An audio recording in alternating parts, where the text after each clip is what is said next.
ನಮಸ್ತೆ ವೀಕ್ಷಕರೇ, ಅಮೋಘ ವಾರ್ತೆಗಳಿಗೆ ಸ್ವಾಗತ. ನಾನು ನಂದಿನಿ. ಈಗ ಮುಖ್ಯಾಂಶಗಳು. ಕರ್ನಾಟಕದಲ್ಲಿ ಮದ್ಯ ಖರೀದಿ, ಮದ್ಯಪಾನಕ್ಕೆ 21 ವರ್ಷ ಕಡ್ಡಾಯ. ಗೃಹ ಸಚಿವ ಪ್ರಿಯಾಂಕ್ ಖರ್ಗೆ ಹೇಳಿಕೆ. ಧರ್ಮಸ್ಥಳ ಕ್ಷೇತ್ರದ ಅವಹೇಳನಕ್ಕೆ 800 ಕೋಟಿ ರೂಪಾಯಿ ಷಡ್ಯಂತ್ರ ನಡೆದಿತ್ತು ಎಂಬ ಆರೋಪಿ ಚಿನ್ನಯ್ಯ ಅರ್ಜಿಯ ಬಗ್ಗೆ ವಿಶೇಷ ತನಿಖಾ ತಂಡ ನೋಡಿಕೊಳ್ಳಲಿದೆ. ಗೃಹ ಸಚಿವ ಪ್ರಿಯಾಂಕ್ ಖರ್ಗೆ ಹೇಳಿಕೆ. ಗುಂಪಿನಿಂದ ಬೇರ್ಪಟ್ಟು ಗ್ರಾಮದೊಳಗೆ ನುಗ್ಗಿದ ಮರಿ ಆನೆ. ಬೇಲೂರು ತಾಲೂಕಿನ ಅರೇಹಳ್ಳಿ ಹೋಬಳಿ ವ್ಯಾಪ್ತಿಯ ಕುಂಬಾರಳ್ಳಿ ಗ್ರಾಮದಲ್ಲಿ ಜನವಸತಿ ಪ್ರದೇಶ ಹಾಗೂ ಜಮೀನುಗಳ ನಡುವೆ ಓಡಾಡಿದ ಮರಿ ಆನೆ. ಬಿವೈ ವಿಜಯೇಂದ್ರ ನೇತೃತ್ವದಲ್ಲಿ ಏಕ್ ಪೇಡ್ ಮಾ ಕೆ ನಾಮ್ ಅಭಿಯಾನ. ಪ್ರಧಾನಿ ನರೇಂದ್ರ ಮೋದಿಗಾಗಿ ವಿಶೇಷ ಪೂಜೆ. ವಾರ್ತೆಗಳ ವಿವರ. ರಾಜ್ಯದಲ್ಲಿ ಅಪ್ರಾಪ್ತ ವಯಸ್ಸಿನವರ ಮದ್ಯಪಾನಕ್ಕೆ ಕಡಿವಾಣ ಹಾಕಲು ಕರ್ನಾಟಕ ಸರ್ಕಾರ ಕಠಿಣ ಕ್ರಮಕ್ಕೆ ಮುಂದಾಗಿದೆ. 21 ವರ್ಷಕ್ಕಿಂತ ಕಡಿಮೆ ವಯಸ್ಸಿನವರಿಗೆ ಮದ್ಯ ಮಾರಾಟ ಮಾಡುವುದು ಅಥವಾ ಮದ್ಯ ಸೇವನೆಗೆ ಅವಕಾಶ ನೀಡುವುದು ಕಾನೂನು ಬಾಹಿರವಾಗಿದ್ದು, ನಿಯಮ ಉಲ್ಲಂಘಿಸುವ ಪರವಾನಗಿ ಪಡೆದ ಬಾರ್, ಪಬ್ ಹಾಗೂ ಮದ್ಯ ಮಾರಾಟ ಸಂಸ್ಥೆಗಳ ವಿರುದ್ಧ ಕಠಿಣ ಕ್ರಮ ಕೈಗೊಳ್ಳಲಾಗುವುದು ಎಂದು ಗೃಹ ಸಚಿವ ಪ್ರಿಯಾಂಕ್ ಖರ್ಗೆ ಹೇಳಿದರು. ಮಾಧ್ಯಮದೊಂದಿಗೆ ಮಾತನಾಡಿದ ಅವರು, ಕರ್ನಾಟಕದಲ್ಲಿ ಮದ್ಯಪಾನ ಮಾಡಲು ಮತ್ತು ಖರೀದಿಸಲು ಕಾನೂನುಬದ್ಧ ವಯಸ್ಸು 21 ವರ್ಷಗಳು. 21 ವರ್ಷಕ್ಕಿಂತ ಕಡಿಮೆ ವಯಸ್ಸಿನವರಿಗೆ ಮದ್ಯ ಮಾರಾಟ ಮಾಡುವುದು ಅಥವಾ ಮದ್ಯಪಾನ ಮಾಡಲು ಅನುಮತಿ ನೀಡುವುದು ಕಾನೂನು ಬಾಹಿರವಾಗಿದ್ದು, ತಪ್ಪಿದಲ್ಲಿ ಪರವಾನಗಿ ಪಡೆದ ಸಂಸ್ಥೆಗಳ ವಿರುದ್ಧ ಕಠಿಣ ಕ್ರಮ ಕೈಗೊಳ್ಳಲಾಗುವುದು.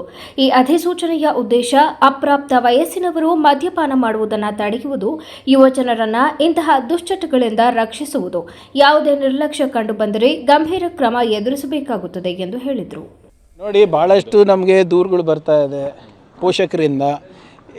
ಹಲವಾರು ಪಬ್ಗಳಿರ್ಬೋದು, ಬ್ರಿವರಿಗಳಿರ್ಬೋದು, ಬಾರ್ಗಳಿರ್ಬೋದು, ಇಲ್ಲಿ ಯಾರು ವಿದ್ಯಾರ್ಥಿಗಳು ಅಲ್ಲಿ ಮಾದಕ ವಸ್ತು ಇರ್ಬೋದು, ಸಿಗರೇಟ್ ಇರ್ಬೋದು ಅಥವಾ ಲಿಕರ್ ಕನ್ಸಂಪ್ಷನ್ ಮಾಡ್ತಾ ಇದ್ದಾರೆ ಅಂದ್ಬಿಟ್ಟು ಅದಕ್ಕೆ ನಿನ್ನೆ ಒಂದು ನೋಟಿಫಿಕೇಷನನ್ನು ನಾವು ಸರ್ಕ್ಯುಲರನ್ನು ನಾವು ಹೊರಡಿಸಿದ್ದೇವೆ.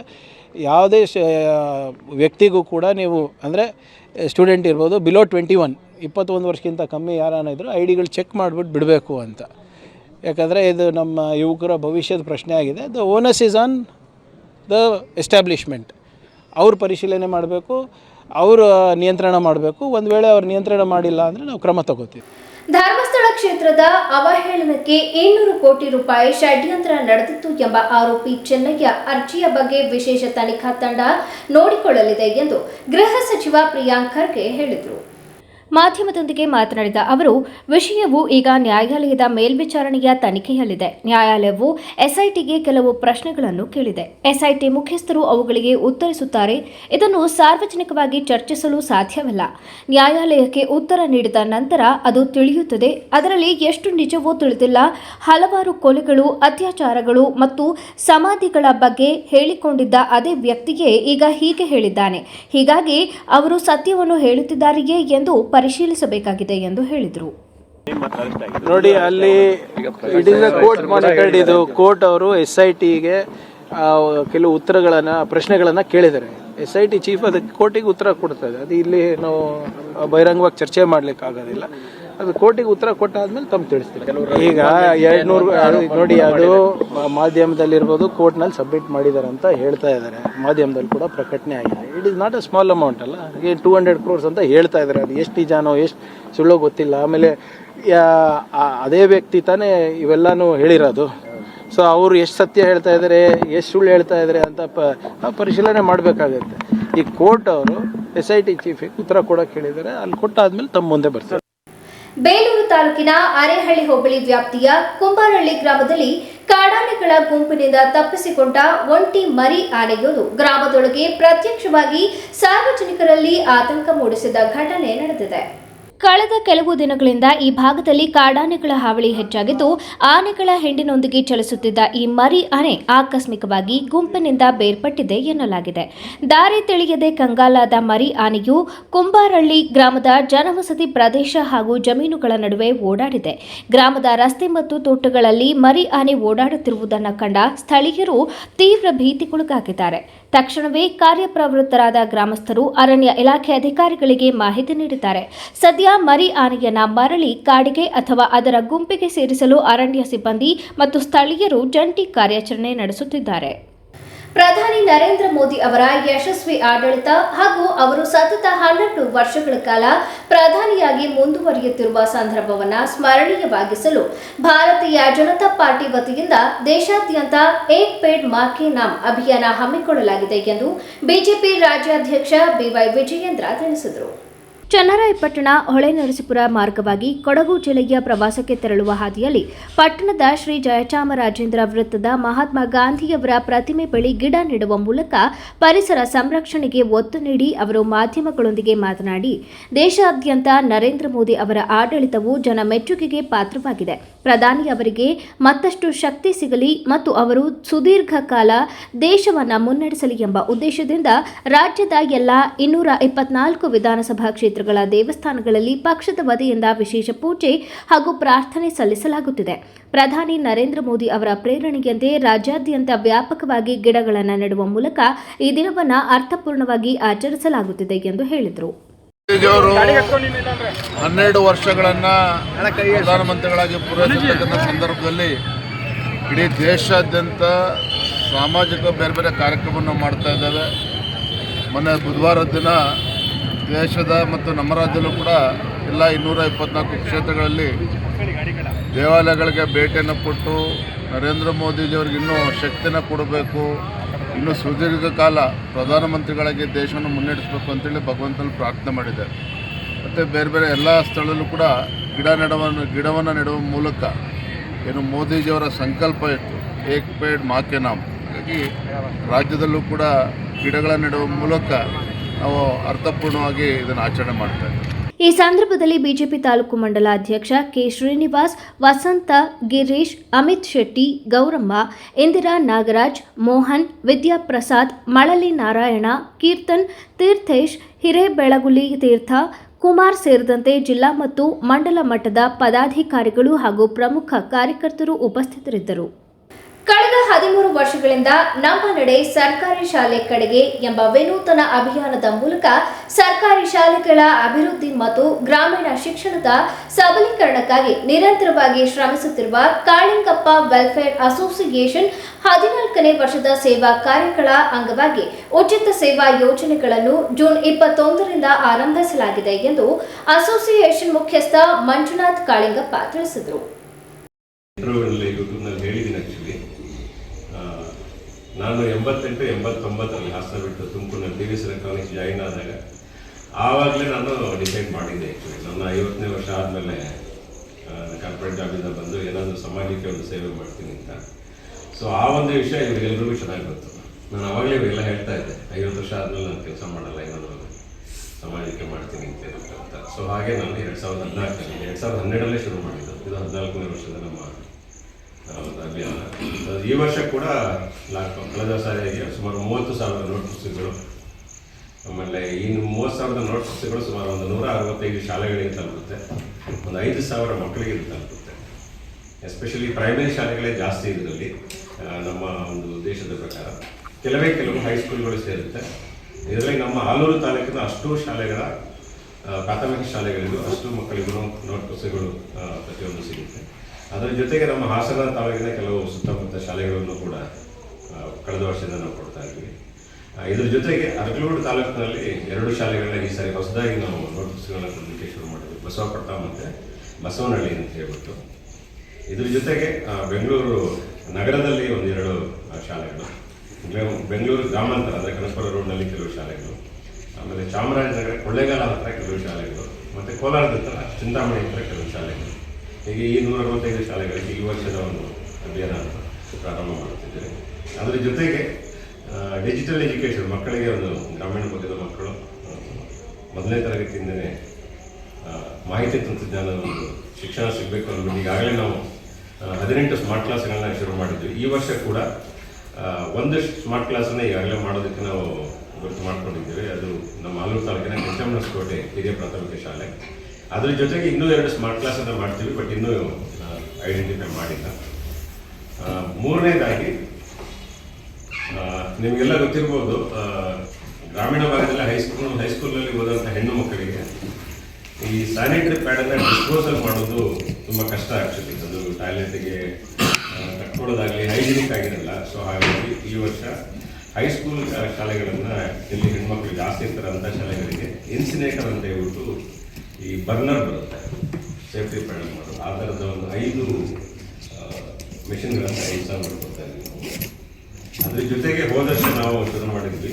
ಈಗ ಸರ್ಕಾರ ಕಳೆದ 4-5 ವರ್ಷದಿಂದ ಹೆಣ್ಣುಮಕ್ಕಳಿಗೆ ಸೈಕಲ್ ಕೊಡೋದನ್ನು ನಿಲ್ಲಿಸಿತ್ತು. ಸೊ ಅದನ್ನು ಒಂದು ಅವೇರ್ನೆಸ್ನ ಕ್ರಿಯೇಟ್ ಮಾಡಬೇಕಂತ ಹೋದ ಸರಿ ಕೂಡ ನಾವು ಸೈಕಲ್ನ ಕೊಟ್ಟಿದ್ವಿ, ಇಲ್ಲ DC ಅವರ ಮುಖಾಂತರ ಕೊಡಿಸಿದ್ವಿ. ಈ ವರ್ಷ ಕೂಡ ಆ ಒಂದು ಪ್ಲ್ಯಾನ್ ಮಾಡ್ಕೊಂಡಿದ್ವಿ. ಸೊ ಈ ವರ್ಷ ನಾವು ಇಷ್ಟು ಒಂದು ಪ್ಲ್ಯಾನ್ ಮಾಡ್ಕೊಂಡಿದ್ವಿ. ಇದೆಲ್ಲ ಸೇರಿದರೆ ಸುಮಾರು ಒಂದು 23 ಲಕ್ಷ ಬಜೆಟನ್ನು ಇಟ್ಕೊಂಡು ಈ ಒಂದು ಅಭಿಯಾನ ಈ ವರ್ಷ ನಾವು ಪ್ರಾರಂಭ ಮಾಡ್ತೀವಿ. ಪತ್ರಿಕಾಗೋಷ್ಠಿಯಲ್ಲಿ ಸಂಸ್ಥೆಯ ನಿತೇಶ್, YB ಗಂಗಾಧರ್, ಗುರು, ರಹೀಂ, ರವಿ ಕೆ ರಾವ್, ವೆಂಕಟೇಶ್ ಇತರರು ಉಪಸ್ಥಿತರಿದ್ದರು. ವಿದ್ಯಾರ್ಥಿಗಳ ಕೊರತೆಯಿಂದ ಸರ್ಕಾರಿ ಶಾಲೆಗಳ ಅಸ್ತಿತ್ವವೇ ಪ್ರಶ್ನಾರ್ಥಕವಾಗಿದ್ದರೆ ಎಂದು ಸೂಕ್ತ ಮೂಲ ಸೌಕರ್ಯ ಮತ್ತು ಸಮಾಜದ ಸಹಭಾಗಿತ್ವ ದೊರೆತರೆ ಅದೇ ಶಾಲೆಗಳು ಹೊಸ ಜೀವ ಪಡೆದು ಪುನಶ್ಚೇತನಗೊಳ್ಳಬಹುದು ಎಂಬುದಕ್ಕೆ ಹಾಸನ ತಾಲೂಕಿನ ದೊಡ್ಡಪುರ ಸರ್ಕಾರಿ ಪ್ರೌಢಶಾಲೆ ಅತ್ಯುತ್ತಮ ಉದಾಹರಣೆಯಾಗಿದೆ. ಕಳೆದ ಕೆಲವು ವರ್ಷಗಳಿಂದ ಖಾಸಗಿ ಶಾಲೆಗಳತ್ತ ಪೋಷಕರ ಒಲವು ಹೆಚ್ಚುತ್ತಿರುವ ಕಾರಣ ಗ್ರಾಮೀಣ ಭಾಗದ ಅನೇಕ ಸರ್ಕಾರಿ ಶಾಲೆಗಳು ವಿದ್ಯಾರ್ಥಿಗಳ ಕೊರತೆಯನ್ನು ಎದುರಿಸುತ್ತಿವೆ. ಕೆಲವೆಡೆ ಶಾಲೆಗಳ ವಿಲೀನ ಅಥವಾ ಮುಚ್ಚುವ ಪರಿಸ್ಥಿತಿಯೂ ನಿರ್ಮಾಣವಾಗಿದೆ. ಆದರೆ ದೊಡ್ಡಪುರ ಸರ್ಕಾರಿ ಪ್ರೌಢಶಾಲೆ ಮಾತ್ರ ಈ ಪ್ರವೃತ್ತಿಗೆ ಅಪವಾದವಾಗಿ ಹೊರಹೊಮ್ಮಿದ್ದು ಈ ವರ್ಷ ವಿದ್ಯಾರ್ಥಿಗಳ ದಾಖಲಾತಿ ಗಮನಾರ್ಹ ಏರಿಕೆ ಕಂಡಿದೆ. ಈ ಸಂದರ್ಭದಲ್ಲಿ ಮಾತನಾಡಿದ LK ವಿಜಯ್ ಕುಮಾರ್, ಸರ್ಕಾರಿ ಶಾಲೆಯ ಮಕ್ಕಳು ಯಾವುದರಲ್ಲೂ ಕಡಿಮೆಯಿಲ್ಲ. ಸರ್ಕಾರಿ ಶಾಲೆಯಲ್ಲಿ ಓದುತ್ತಿದ್ದೇವೆ ಎಂಬ ಕೀಳರಿಮೆ ವಿದ್ಯಾರ್ಥಿಗಳಲ್ಲಿ ಮೂಡಬಾರದು. ಇದೇ ಶಾಲೆಗಳಿಂದ ಓದಿದ ಅನೇಕರು ಇಂದು ದೇಶ ವಿದೇಶಗಳಲ್ಲಿ ಉನ್ನತ ಹುದ್ದೆಗಳನ್ನು ಅಲಂಕರಿಸಿದ್ದಾರೆ. ನಾನು ಕೂಡ ಸರ್ಕಾರಿ ಶಾಲೆಯಲ್ಲೇ ಓದಿದ್ದೆ. ಆಗ ಪುಸ್ತಕ, ಪೆನ್ನುಗಳ ಕೊರತೆ ಇತ್ತು. ಒಂದು ರೀಫಿಲ್ ಸಿಕ್ಕರೂ ಅದನ್ನೇ ಬಳಸಿ ಬರೆಯಬೇಕಾಗುತ್ತಿತ್ತು. ಮಧ್ಯಾಹ್ನದ ಬಿಸಿ ಊಟವೂ ಇರಲಿಲ್ಲ. ಮನೆಯ ಬಡತನದ ನಡುವೆ ಮನೆ ಕೆಲಸಗಳನ್ನು ಮಾಡಿಕೊಂಡು ಓದಬೇಕಾಗಿತ್ತು. ಆ ಕಷ್ಟ ಇಂದಿನ ಮಕ್ಕಳಿಗೆ ಬರಬಾರದು ಎಂಬ ಕಾರಣದಿಂದಲೇ ಶಿಕ್ಷಣಕ್ಕೆ ಕೈಜೋಡಿಸಿದ್ದೇನೆ ಎಂದು ಹೇಳಿದರು. ಸರ್ಕಾರಿ ಶಾಲೆ ಮಕ್ಕಳು, ಗ್ರಾಮೀಣ ಭಾಗದ ಮಕ್ಕಳು ಯಾವುದರಲ್ಲೂ ಕಡಿಮೆ ಇಲ್ಲ. ನೀವೇನು ಖಾಸಗಿ ಶಾಲೆ ಮಕ್ಕಳಿಗಿಂತ ಯಾವುದ್ರಲ್ಲೂ ನೀವು ಕಮ್ಮಿ ಇಲ್ಲ. ನೀವು ಮನಸ್ಸಲ್ಲಿ ಕೂಡ ನೀವು ಆ ಥರದ್ದು ಯಾವುದೂ ನೀವು ಅನ್ಕೊಳಕ್ಕೆ ಹೋಗ್ಬಾರ್ದು. ಇವತ್ತೇನು ಸರ್ಕಾರಿ ಶಾಲೆಯಲ್ಲಿ ಓದಿದಂಥ ಮಕ್ಕಳುಗಳೇ ಅವರೇ ಇವತ್ತು ದೊಡ್ಡ ದೊಡ್ಡ ಆಫೀಸರ್ಗಳಾಗಿದ್ದಾರೆ, ದೊಡ್ಡ ದೊಡ್ಡ ಹುದ್ದೆಗಳು ಅಲಂಕರಿಸಿದ್ದಾರೆ, ದೇಶ ವಿದೇಶಗಳಲ್ಲಿ ಕೂಡ ಉದ್ಯೋಗವನ್ನು ಮಾಡ್ತಾ ಇದ್ದಾರೆ. ನಮ್ಮ ಸ್ನೇಹಿತರು ಕೂಡ ಇದ್ದಾರೆ ಅದರಲ್ಲಿ. ಇದಕ್ಕೆ ನಾವು ನಿಮ್ಗಳ ಜೊತೆಗೆ ನಾವು ಏನಂತ ಹೇಳಿದ್ರೆ, ನಾನು ಕೂಡ ಸರ್ಕಾರಿ ಶಾಲೆಯಲ್ಲಿ ಓದಿ ಬಂದಂತವನೇ. ಹಂಗಾಗಿ ನಾವು ಯಾಕೆ ನಿಮಗೆ ಪುಸ್ತಕ, ಪೆನ್ನು ನಾವು ವಿತರಣೆ ಮಾಡ್ತಿದ್ದೀವಿ ಅಂತ ಹೇಳಿದ್ರೆ, ನಾವು ಪಟ್ಟಂತ ಶ್ರಮ. ಆ ದಿನ ನಮಗೆ ಪುಸ್ತಕ ಸಿಗ್ತಾ ಇರಲಿಲ್ಲ, ಪೆನ್ಸಿಲ್ ನಾವು ನೋಡೇ ಇರಲಿಲ್ಲ, ಪೆನ್ ಅಂತೂ ನಮ್ಗೆ ಇಲ್ಲವೇ ಇಲ್ಲ ಬಿಡಿ. ಅದು ಯಾವುದೋ ಏನೋ ನಮ್ಗೆ ಹೇಳಂಗೇ ಇಲ್ಲ. ಆ ಥರದ ಪರಿಸ್ಥಿತಿ. ಒಂದು ರೀಫಿಲ್, ಚಿಕ್ಕ ರೀಫಿಲ್ ತಗೊಳ್ಳೋದು ಕೂಡ ನಮ್ಗೆ ತುಂಬಾ ಕಷ್ಟ ಆಗ್ತಾ ಇತ್ತು. ಆ ಥರದ. ಆಮೇಲೆ ಚಪ್ಪಲಿ ಅಂತ ನಾವು ಹಾಕ್ಲೇ ಇಲ್ಲ ಬಿಡಿ. 3-4 ಕಿಲೋಮೀಟರ್ ದಿನ ನಾವು ನಡ್ಕೊಂಡು ಹೋಗ್ತಾ ಇದ್ವಿ, ನಡ್ಕೊಂಡು ಬರ್ತಾ ಇದ್ವಿ. ಬರಿಗಾಲಲ್ಲಿ ಹೋಗ್ತಾ ಇದ್ವಿ. ಮಧ್ಯಾಹ್ನದ, ಇವತ್ತು ನಿಮಗೆ ತುಂಬಾ ಮಧ್ಯಾಹ್ನದ ಬಿಸಿ ಊಟದ ವ್ಯವಸ್ಥೆ ಇದೆ. ಅವತ್ತಿಗೆ ಯಾವುದೇ ಊಟದ ವ್ಯವಸ್ಥೆ ಇರ್ತಿರ್ಲಿಲ್ಲ. ಮನೆಗಳಲ್ಲಿ ಬಡಿಸ್ತಾನೆ ಇರ್ತಿತ್ತು. ನಮ್ಗೆ ಬೆಳಗ್ಗೆ ತಿನ್ಕೊಂಡು ಹೋಗೋದೇ ನಮಗೆ ತುಂಬಾ ಕಷ್ಟ. ಯಾಕಂದ್ರೆ ನಮ್ಮ ಅಪ್ಪ ಅಮ್ಮ ನಮ್ಮನ್ನು ಕೂಲಿ ಮಾಡಿ ಸಾಕ್ತಾ ಇದ್ದಿದ್ದು. ಅವ್ರು ಕೂಲಿಗೆ ಹೋಗೋದ್ರೊಳಗಡೆ ಏನೋ ಮುದ್ದೆ ಕಟ್ಟಿಟ್ಬಿಟ್ಟು ಹೋಗ್ಬಿಡೋರು, ನೀವು ತಿನ್ಬಿಟ್ಟು ಹೋಗ್ಬಿಡಿ ನೀವು ಸ್ಕೂಲ್ಗೆ ಅಂತೇಳಿ. ಬರೋದ್ರೊಳಗಡೆ ನಾವು ಅವ್ರ ಕೆಲಸ ಮುಗಿಸ್ಕೊಂಡು ಬರೋದ್ರೊಳಗಡೆ ನಾವು ಶಾಲೆಯಿಂದ ಬರ್ತಿದ್ವಿ. ನಾವು ಬಂದು ಮನೆ ಕಸ ಗುಡಿಸ್ತಿದ್ವಿ, ಒಲೆಯಲ್ಲಿ ಬೂದಿ ತೆಗಿತಿದ್ವಿ, ಬೆಣ್ಣೆ ಮೂಲೆಗೆ ಬೆಣ್ಣೆ ತಂದು ಹಾಕ್ತಿದ್ವಿ, ಮನೆಗಳಿಗೆ ನೀರು ತಂದು ತುಂಬಿಸ್ತಿದ್ವಿ. ಯಾಕಂದ್ರೆ ನಾವು ಅವರಿಗೆ ಸಹಾಯ ಮಾಡ್ತಿದ್ವಿ. ಯಾಕಂದ್ರೆ ಬೆಳಗಿಂದ ಸಂಜೆವರೆಗೂ ಅವ್ರು ಕಷ್ಟಪಡ್ತಾ ಇದ್ರು, ಮಕ್ಕಳಿಗೋಸ್ಕರ ಕೂಲಿ ಕೆಲಸಕ್ಕೆ ಹೋಗ್ತಾ ಇದ್ರು. ಅವರಿಗೆ ನಮ್ಮಿಂದ ಒಂದು ಚಿಕ್ಕದಾಗ ಸಹಾಯ ಆಗಲಿ ಅನ್ನೋ ಉದ್ದೇಶದಿಂದ ನಾವು ಆ ಥರ ಅವರಿಗೆ ನಮ್ಮ ಕಡೆಯಿಂದ ಮಕ್ಕಳು, ನಾವು ತಂದೆ ತಾಯಿಗಳಿಗೆ ನಾವೇನು ಕೊಡಬೇಕು ಅನ್ನೋದ್ರ ಬಗ್ಗೆ ನಾನು ಹೇಳ್ತಾ ಇರೋದು ನಿಮಗೆ.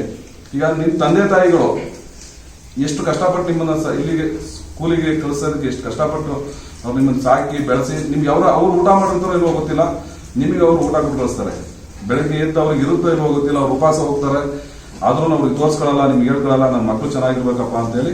ನನ್ನ ಮಕ್ಕಳು ಬೇರೆ ಮಕ್ಕಳಿಗಿಂತ ಯಾವ್ದ್ರಲ್ಲೂ ಕಮ್ಮಿ ಆಗಬಾರ್ದು, ಚೆನ್ನಾಗಿ ಓದಬೇಕು, ಸಮಾಜದಲ್ಲಿ ಒಳ್ಳೆ ಉನ್ನತ ಒಂದು ಹುದ್ದೆಗೆ ಹೋಗ್ಬೇಕು, ಒಂದು ಸರ್ಕಾರಿ ಕೆಲಸ ಪಡಿಬೇಕು, ನನ್ನ ಮಕ್ಕಳು ಚೆನ್ನಾಗಿರ್ಬೇಕು ಅಂತ ಹೇಳಿ ಪ್ರತಿಯೊಬ್ಬ ತಂದೆ ತಾಯಿನೂ ಕಷ್ಟಪಡ್ತಾ ಇರ್ತಾರೆ. ಅದನ್ನ ನೀವು ಮನಸ್ಸಿನಲ್ಲಿ ಇಟ್ಕೊಳ್ಳಿ.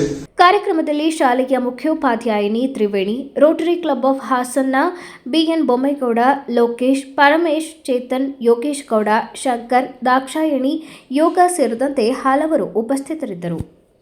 ಸ್ವಾಭಿಮಾನ ಭವನದಲ್ಲಿ ಕರ್ನಾಟಕ ಮಾದರ ಮಹಾಸಭಾ ಮಾದಿಗ ದಂಡೋರ, ಕರ್ನಾಟಕ ಮಾದರ ನೌಕರರ ಸಂಘ ಹಾಗೂ ಸಮಾಜದ ವಿವಿಧ ಸಂಘಟನೆಗಳ ಒಕ್ಕೂಟದ ವತಿಯಿಂದ ಕಾಫಿ ಪುಡಿ ರಾಜಣ್ಣ ಹಾಗೂ ಕ್ರೀಡಾಪಟು ಕಾರ್ತಿಕ್ ಅವರ ಸ್ಮರಣಾರ್ಥ ನುಡಿ ನಮನ ಕಾರ್ಯಕ್ರಮವನ್ನು ಅರ್ಥಪೂರ್ಣವಾಗಿ ಆಚರಿಸಲಾಯಿತು.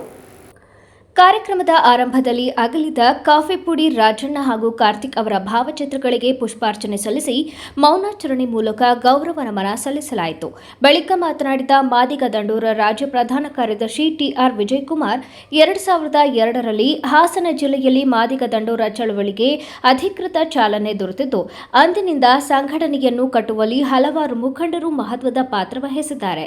ಕಳೆದ 14 ವರ್ಷಗಳಲ್ಲಿ ಸಮಾಜದ ಸಂಘಟನೆಗಾಗಿ ಶ್ರಮಿಸಿದ ಹಲವು ಚೇತನಗಳನ್ನು ಕಳೆದುಕೊಂಡಿದ್ದು, ಮೊದಲ ಅಧ್ಯಕ್ಷ ಎನ್ಸಿ ಮರಿಯಪ್ಪ, ಚೆನ್ನಯ್ಯ, ಶಿವಮ್ಮ ಸಾಲಿ, ತ್ಯಾಗಿ ಅವರ ಅಳಿಯ ವೀರಪ್ಪ ಹಾಗೂ ಇದೀಗ ಅನ್ನದಾತ ಕಾಫಿ ಪುಡಿ ರಾಜಣ್ಣ ಅವರ ನಿಧನದಿಂದ ಸಮಾಜಕ್ಕೆ ತುಂಬಲಾರದ ನಷ್ಟವಾಗಿದೆ. ಕ್ರೀಡಾಪಟು ಕಾರ್ತಿಕ್ ಕ್ರೀಡಾ ಕ್ಷೇತ್ರದಲ್ಲಿ ತಮ್ಮದೇ ಆದ ಸಾಧನೆ ಹಾಗೂ ಪ್ರತಿಭೆಯಿಂದ ಗುರುತಿಸಿಕೊಂಡಿದ್ದ ಕಾರ್ತಿಕ್ ಯುವ ಜನತೆಗೆ ಸ್ಫೂರ್ತಿಯಾಗಿದ್ದರು. ಈ ಇಬ್ಬರು ಸಮಾಜಮುಖಿ ವ್ಯಕ್ತಿಗಳನ್ನು ಸ್ಮರಿಸುವ ಉದ್ದೇಶದಿಂದ ಈ ನುಡಿ ನಮನ ಕಾರ್ಯಕ್ರಮವನ್ನು ಆಯೋಜಿಸಲಾಗಿದ್ದು, ಅವರ ಸೇವೆ ಮತ್ತು ಸಾಧನೆಗಳು ಸದಾ ನೆನಪಿನಲ್ಲಿ ಉಳಿಯಲಿವೆ ಎಂದು ಹೇಳಿದರು. ಈ ಸಂದರ್ಭದಲ್ಲಿ ಎಚ್ಆರ್ ಯಶೋಧರ, ಎನ್ಡಿ ಸಾಲಿ, ಕೆಎಂ ನಾಗರಾಜು, ಎಚ್ಕೆ ಸಂದೇಶ್, ಆಲೂರಿನ ಹೇಮಂತ್, ದೊಡ್ಡಮಗೆ ರಾಜೇಂದ್ರ, ಗುತ್ತಿನಕೆರೆ ಶಿವಮೂರ್ತಿ, ರವೀಶ್, ಸುಬ್ಬಣ್ಣ ಶೆಟ್ಟಿ, ಪುಟ್ಟಮ್ಮ ಸೇರಿದಂತೆ ಅನೇಕ ಗಣ್ಯರು ಹಾಗೂ ಸಮಾಜದ ಮುಖಂಡರು ಉಪಸ್ಥಿತರಿದ್ದರು. ಈಗ ಜಾಹೀರಾತು. ಅಜ್ಜಿಯ ಅಡುಗೆ ಅವಳ ಕೈ ರುಚಿಯೊಳಗೆ ನಿಮ್ಮ ಮನೆ ಅಡುಗೆಗೆ ನೈಜ ರುಚಿ ಬೇಕಾದರೆ ಕಲ್ಪ ತೆಂಗಿನೆಣ್ಣೆ. ನನ್ನ ಆರೋಗ್ಯ, ಸೌಂದರ್ಯ ಮತ್ತು ಶಕ್ತಿಯ ರಹಸ್ಯ ಕಲ್ಪ ತೆಂಗಿನೆಣ್ಣೆ. ಪ್ರತಿ ಹನಿಯಲ್ಲೂ ಶುದ್ಧತೆಯನ್ನು ಅನುಭವಿಸಿ. ಕಲ್ಪ ತೆಂಗಿನೆಣ್ಣೆ, ಇದು ಕ್ಯಾಂಪ್ಕೋ ಉತ್ಪನ್ನ. ವರ್ಷಗಳು 100 ದಿನಗಳು. ಮೇಕಿಂಗ್ ಶುಲ್ಕದಲ್ಲಿ 100% ರಿಯಾಯಿತಿ. Bhima legacy fest 100 days offer. ಚಿನ್ನ, ಬೆಳ್ಳಿ ಮತ್ತು ವಜ್ರದ ಮೇಲಿನ ಮೇಕಿಂಗ್ ಶುಲ್ಕದಲ್ಲಿ 100% ವರೆಗೆ ರಿಯಾಯಿತಿ ಪಡೆಯಿರಿ. ಮತ್ತು ಪ್ರತಿ 1 ಲಕ್ಷ ರೂಪಾಯಿ ಮೌಲ್ಯದ ವಜ್ರದ ಮೇಲೆ 24 ಕ್ಯಾರೆಟ್ ಚಿನ್ನದ ಬಾರ್ ಉಚಿತವಾಗಿ ಪಡೆಯಿರಿ. ಎಲ್ಲಾ ಭೀಮಾ ಮಳಿಗೆಗಳಲ್ಲಿ ಲಭ್ಯ. ಷರತ್ತುಗಳು ಅನ್ವಯ. ವಿಜಯ್ ಸಿಲ್ವರ್ ಪ್ಯಾಲೇಸ್ ಬೆಳ್ಳಿಯ ಆಭರಣಗಳ ಮತ್ತು ಬೆಳ್ಳಿ ವಸ್ತುಗಳ ಎಕ್ಸ್ಕ್ಲೂಸಿವ್ ಶೋರೂಮ್. ಮೊಟ್ಟ ಮೊದಲ ಪ್ರತ್ಯೇಕ ಬೆಳ್ಳಿ ಆಭರಣಗಳ ಭಂಡಾರ ವಿಜಯ್ ಸಿಲ್ವರ್ ಪ್ಯಾಲೇಸ್. ನಮ್ಮಲ್ಲಿ ಎಲ್ಲ ಮಾದರಿಯ 92.5 ಹಾಲ್ಮಾರ್ಕ್ನ ಬೆಳ್ಳಿಯ ಆಭರಣಗಳು ದೊರೆಯುತ್ತವೆ. ಗೋಲ್ಡ್ ಪ್ಲೇಟೆಡ್ ಆಂಟಿಕ್ ನೆಕ್ಲೆಸ್ಗಳು, ಜುಮುಕಿಗಳು, ಸೊಂಟದ ಡಾಬುಗಳು, ಟೆಂಪಲ್ ಡಿಸೈನ್ ಬಳೆಗಳು, ತೋಡುಬಂದಿಗಳು, ಎಮರಾಲ್ಡ್ ವಸ್ತುಗಳು, ಪ್ರತಿನಿತ್ಯ ಹೊಸ ಹೊಸ ಡಿಸೈನ್ಗಳು ಇಲ್ಲಿ ಲಭ್ಯವಿದೆ. ದೇವರ ವಿಗ್ರಹಗಳು, ಬೆಳ್ಳಿಯ ದೀಪಗಳು, ಬೆಳ್ಳಿ ತಟ್ಟೆ, ಬೆಳ್ಳಿ ಚೊಂಬು, ಪೂಜಾ ಸಾಮಗ್ರಿಗಳು, ಬೆಳ್ಳಿಯ ದೇವರ ಮಂಟಪಗಳು ದೊರೆಯುತ್ತವೆ. Vijay silver palace, Subhash square, Devigere circle, Hassan. Contact 9060133333. The future belongs to those who prepare for it today. Jaya Techno School. Admissions now open. Welcome to a campus where smart classrooms, robotics labs, and AI-assisted learning make every day an adventure. Where coding, STEM, and 3D innovation workshops turn curious kids into confident creators. Our digital library, language labs, and experienced faculty ensure every child reaches their fullest potential. While our sports complex, arts wing, music rooms, and student wellness center make sure they thrive, not just survive. Your child's safety, always our priority. With 24/7 CCTV, GPS-tracked transport, and a fully secured campus. Jaya Techno School. Smart learning, safe campus, bright futures. Admissions are open. Seats are filling fast. Call today. Visit our campus. Secure your child's tomorrow. For more details, contact Jaya Techno School. KSRTC Layout, 60 feet road behind Central School, Alsikere Road, BT Koppal, Hassan. Mobile 9964984575, 94494000455. Website www.jayatechnoschool.in. Shri Mahalakshmi sweets Chikkamagaluru ಶಾಖೆಗೆ 7ನೇ ವರ್ಷದ ಸಂಭ್ರಮಾಚರಣೆ. ಚಿಕ್ಕಮಗಳೂರಿನಲ್ಲಿ ಮೊದಲ ಬಾರಿಗೆ live kitchen, live sweets making, live experience ಹೊಂದಿರುವ ಸಿಹಿಯ ವಿಳಾಸ. ಈ ವಿಶೇಷ ದಿನಕ್ಕೆ ಒಂದು ಸಿಹಿಯಾದ ಕೊಡುಗೆ. 1,000 ರೂಪಾಯಿ ಮೇಲ್ಪಟ್ಟ ಖರೀದಿಗೆ 250 ಗ್ರಾಂ ಮೈಸೂರು ಪಾಕ್ ಉಚಿತ. ಈ ಆಫರ್ ಕೇವಲ ಜೂನ್ 5ರಂದು ಮಾತ್ರ. ಷರತ್ತುಗಳು ಅನ್ವಯ. ಜೂನ್ 7ರಂದು ಮಾವಿನ ಮೇಳ. ನಮ್ಮ ಲೈವ್ ಕಿಚನ್ ನಲ್ಲಿ ತಯಾರಾದ ಋತುವಿನ ಅತ್ಯುತ್ತಮ ಮಾವಿನ ಸಿಹಿಗಳು. ಷರತ್ತುಗಳು ಅನ್ವಯ. ಮೈಸೂರಿನ ಖ್ಯಾತಿ, ಚಿಕ್ಕಮಗಳೂರಿನ ಪ್ರೀತಿ. ವಿಳಾಸ ಎಂಜಿ ರಸ್ತೆ, opposite old town police station, Chikkamagaluru. ನಿಮ್ಮ ಅಮೂಲ್ಯ ಪ್ರೀತಿ ನಮ್ಮ ಯಶಸ್ಸಿನ ನಿಜವಾದ ಶಕ್ತಿ. ಸರ್ವರಿಗೂ ಆತ್ಮೀಯ ಸ್ವಾಗತ. ಶ್ರೀ ಮಹಾಲಕ್ಷ್ಮಿ ಸ್ವೀಟ್ಸ್ ನೊಂದಿಗೆ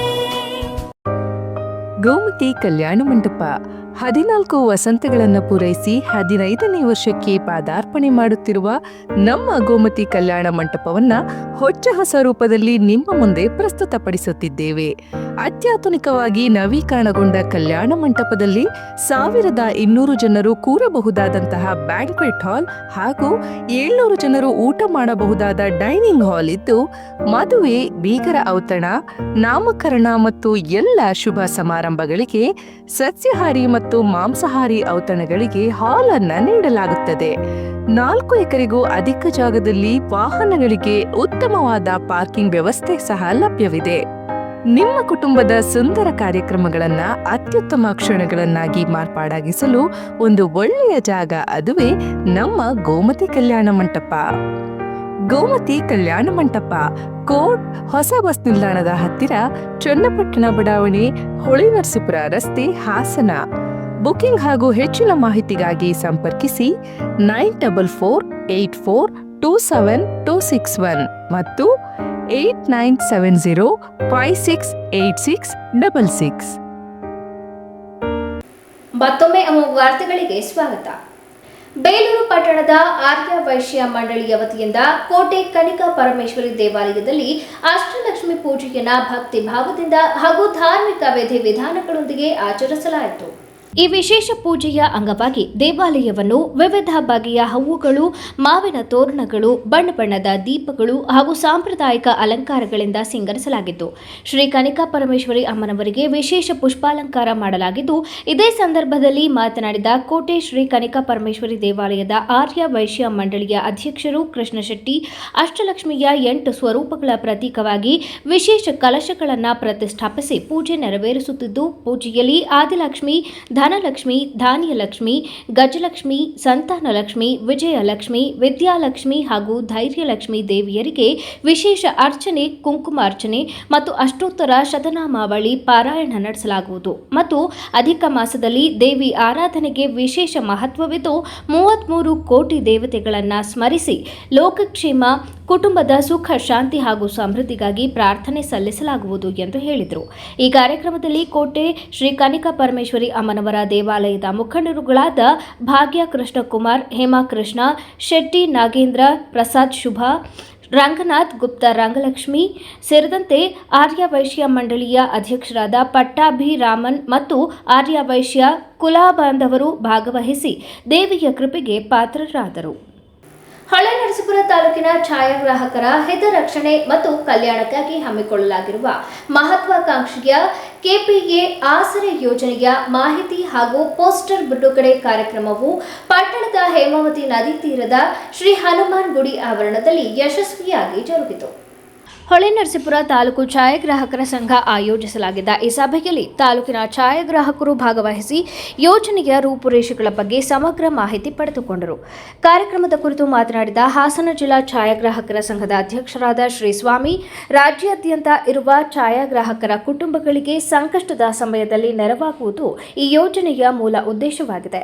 ರಾಜ್ಯದ ಯಾವುದೇ ಛಾಯಾಗ್ರಾಹಕರು ಅಕಾಲಿಕ ಮರಣಕ್ಕೆ ಈಡಾದಲ್ಲಿ ಅವರ ಕುಟುಂಬಕ್ಕೆ ಆಸರಿಯಾಗಲು ರಾಜ್ಯದ ಪ್ರತಿಯೊಬ್ಬ ಛಾಯಾಗ್ರಾಹಕರು ಕೇವಲ 10 ರೂಪಾಯಿಗಳನ್ನು ಮೃತರ ಖಾತೆಗೆ ಜಮಾ ಮಾಡಲಿದ್ದಾರೆ. ಈ ಮೂಲಕ ತಕ್ಷಣವೇ 1 ಲಕ್ಷ ರೂಪಾಯಿಗಳ ಪರಿಹಾರ ಧನವನ್ನು ಸಂಗ್ರಹಿಸಿ ನೊಂದ ಕುಟುಂಬಕ್ಕೆ ಹಸ್ತಾಂತರಿಸಲಾಗುತ್ತದೆ. ಮುಂಬರುವ ದಿನಗಳಲ್ಲಿ ಈ ಪರಿಹಾರದ ಮೊತ್ತವನ್ನು 2 ರಿಂದ 3 ಲಕ್ಷ ರೂಪಾಯಿಗಳವರೆಗೆ ಹೆಚ್ಚಿಸುವ ಉದ್ದೇಶವನ್ನು ಸಂಘ ಹೊಂದಿದೆ ಎಂದು ಹೇಳಿದರು. ಆಸರೆ ಯೋಜನೆಯ ಉದ್ದೇಶ ಏನಪ್ಪ ಅಂತ ಅಂದರೆ, ಇಡೀ ರಾಜ್ಯದಲ್ಲಿ ಯಾವುದೇ ಛಾಯಾಗ್ರಾಹಕ ಅಕಾಲಿಕ ಮರಣ ಹೊಂದಿದಲ್ಲಿ ಆತನ ಕುಟುಂಬಕ್ಕೆ ಇಡೀ ರಾಜ್ಯದ ಪ್ರತಿಯೊಬ್ಬ ಛಾಯಾಗ್ರಾಹಕರು ಸಹಕಾರ ಮಾಡಿ ಕೇವಲ 10 ರೂಪಾಯಿಗಳನ್ನ ಅವನ ಒಂದು ಅಕೌಂಟಿಗೆ ಹಾಕೋದ್ರ ಮುಖಾಂತರ ಆ ಒಂದು ಕುಟುಂಬಕ್ಕೆ 1 ಲಕ್ಷ ರೂಗಳನ್ನು ನೆರವಾಗಿ ನಾವೆಲ್ಲರೂ ಸೇರಿ ಸಂಗ್ರಹ ಮಾಡಿ ಕೊಡ್ತಕ್ಕಂಥ ಒಂದು ಯೋಜನೆ ಇದು. ಮುಂದಿನ ದಿನಗಳಲ್ಲಿ 1 ಲಕ್ಷ, 2 ಲಕ್ಷ, 3 ಲಕ್ಷನೂ ಆಗ್ಬೋದು.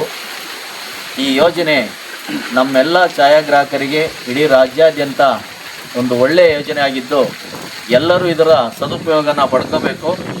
ಅದರ ಸದುಪಯೋಗ ಪಡ್ಕೋಬೇಕು ಅಂತ ಅಂದರೆ ಸ್ಥಳೀಯ ಸಂಘದಲ್ಲಿ, ಅಂದರೆ ಹಾಸನ ಜಿಲ್ಲೆಯ ಹೊಳೆನರಸೀಪುರ ತಾಲೂಕಿನ ಪ್ರತಿಯೊಬ್ಬ ಛಾಯಾಗ್ರಾಹಕರು ಈ ಸಂಘದಲ್ಲಿ ಕಡ್ಡಾಯವಾಗಿ ಮೆಂಬರ್ಶಿಪ್ನ ಪಡೆದಿರಬೇಕು. ಅವರ ID ಕಾರ್ಡ್ ಇರಬೇಕು. ಹಾಗೆ ಅವರು ಈ ತಾಲೂಕಿನ ವೃತ್ತಿ ಬಾಂಧವರು ಅಂತೇಳಿ ಸಂಘದಿಂದ ಒಂದು ಗುರುತಿನ ಚೀಟಿನ ಸಹ ಪಡೆದಿರಬೇಕು. ಅಂಥವರಿಗೆ ಈ ಒಂದು ಯೋಜನೆ ಜಾರಿಯಲ್ಲಿರ್ತದೆ. ಈ ಸಭೆಯಲ್ಲಿ ಹಾಗೂ ಆಸರೆ ಕಮಿಟಿ ಅಧ್ಯಕ್ಷರಾದ ಶ್ರೀ ಲೋಕೇಶ್, ನೀಲೇಶ್, ಧನ್ಯಕುಮಾರ್, ಸುರೇಶ್, ನರಸಿಂಹ, HK, ವಿನಾಯಕ್, ಚಂದ್ರು, ರವಿ, ಪ್ರಕಾಶ್, ಅರವಿಂದ, ಸೂರಿ, ವೆಂಕಟೇಶ್, ಚಿರಂಜೀವಿ, ಅಭಿ, ಕೇಶವ, ಪ್ರಮೋದ್ ಸೇರಿದಂತೆ ಜಿಲ್ಲಾ ಹಾಗೂ ತಾಲೂಕು ಘಟಕದ ಪ್ರಮುಖ ಪದಾಧಿಕಾರಿಗಳು ಉಪಸ್ಥಿತರಿದ್ದರು. ಕೊನೆಯಲ್ಲಿ ಮತ್ತೊಮ್ಮೆ ಮುಖ್ಯಾಂಶಗಳು. ಕರ್ನಾಟಕದಲ್ಲಿ ಮದ್ಯ ಖರೀದಿ, ಮದ್ಯಪಾನಕ್ಕೆ 21 ವರ್ಷ ಕಡ್ಡಾಯ, ಗೃಹ ಸಚಿವ ಪ್ರಿಯಾಂಕ್ ಖರ್ಗೆ ಹೇಳಿಕೆ. ಧರ್ಮಸ್ಥಳ ಕ್ಷೇತ್ರದ ಅವಹೇಳನಕ್ಕೆ 800 ಕೋಟಿ ರೂಪಾಯಿ ಷಡ್ಯಂತ್ರ ನಡೆದಿತ್ತು ಎಂಬ ಆರೋಪಿ ಚಿನ್ನಯ್ಯ ಅರ್ಜಿಯ ಬಗ್ಗೆ ವಿಶೇಷ ತನಿಖಾ ತಂಡ ನೋಡಿಕೊಳ್ಳಲಿದೆ, ಗೃಹ ಸಚಿವ ಪ್ರಿಯಾಂಕ್ ಖರ್ಗೆ ಹೇಳಿಕೆ. ಗುಂಪಿನಿಂದ ಬೇರ್ಪಟ್ಟು ಗ್ರಾಮದೊಳಗೆ ನುಗ್ಗಿದ ಮರಿ ಆನೆ, ಬೇಲೂರು ತಾಲೂಕಿನ ಅರೇಹಳ್ಳಿ ಹೋಬಳಿ ವ್ಯಾಪ್ತಿಯ ಕುಂಬಾರಳ್ಳಿ ಗ್ರಾಮದಲ್ಲಿ ಜನವಸತಿ ಪ್ರದೇಶ ಹಾಗೂ ಜಮೀನುಗಳ ನಡುವೆ ಓಡಾಡಿದ ಮರಿ ಆನೆ. BY ವಿಜಯೇಂದ್ರ ನೇತೃತ್ವದಲ್ಲಿ ಏಕ್ ಪೇಡ್ ಮಾ ಕೆ ನಾಮ್ ಅಭಿಯಾನ, ಪ್ರಧಾನಿ ನರೇಂದ್ರ ಮೋದಿಗಾಗಿ ವಿಶೇಷ ಪೂಜೆ. ಮುಂದಿನ ವಾರ್ತಾ ಸಂಚಿಕೆಯಲ್ಲಿ ಮತ್ತೊಮ್ಮೆ ಭೇಟಿಯಾಗೋಣ. ನಮಸ್ಕಾರ.